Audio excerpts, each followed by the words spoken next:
The time has come. Execute Order 66. Yes, my lord. Order 66 is a very significant moment in Star Wars history, but it hasn't really been explored in LEGO. That is, until now, thanks to this odd little set. I'm Joe, and this is my review of LEGO set 75378, BARC Speeder Escape. This set features a BARC Speeder, 3 1/4 minifigures, as well as a very odd piece of the Jedi Temple, and it's based on a flashback scene from the Mandalorian Season 3 that takes place during the events of Order 66. It has a piece count of 221 pieces and measures over 4 centimeters high, 19 centimeters long, and 9 centimeters wide. And unfortunately, I have to say, apart from one awesome minifigure, it's a bit of a letdown.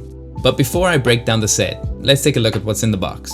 Inside we get a small 84-page instruction booklet, 3 plastic bags, and a sheet of 4 stickers. And once you're done building the set, which really won't take you that long, you should end up with this pile of extra bricks. Now, onto the set.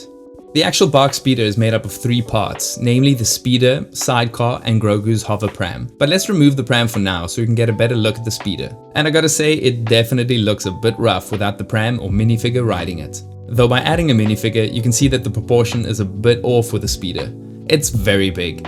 Granted, you'd probably lose a lot of the detail if it was smaller, but as it stands, I'm really not impressed with how this thing was put together. The front looks very bulky, and it's all thanks to those stud shooters that was slapped on for play value, but I am sure that they can be removed and modded a little to look a bit more sleek. I do like these ski pieces included around the set though.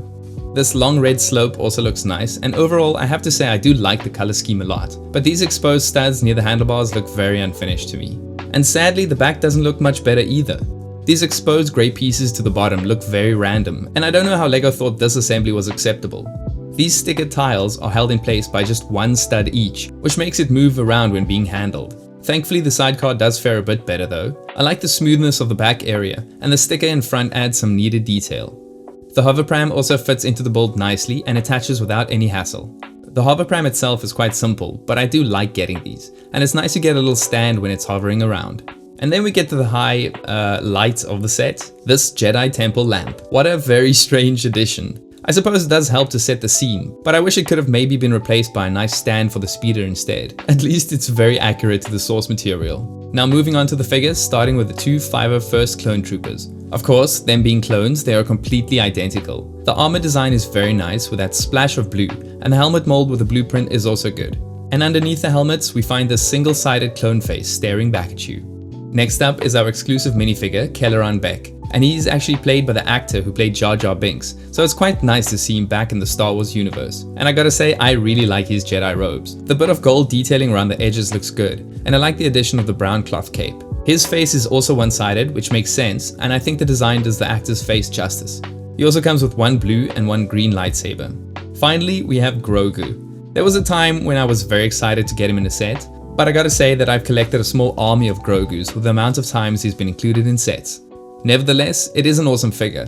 He has some basic printing on his body, and the head is made of a softer material that looks really good. So it feels like I've been a bit hard on this set, but it's only because of what you get for the very high price tag. I mean, I'm all for smaller sets like this with figures that almost makes it feel like a battle pack, but honestly, I think they could have dropped the lamp along with the price. At this moment, this is definitely not a day one purchase. Anyways, let me know what you think about this set, and please consider liking and subscribing to the channel if you like this review and what we do. And as always, thanks for watching.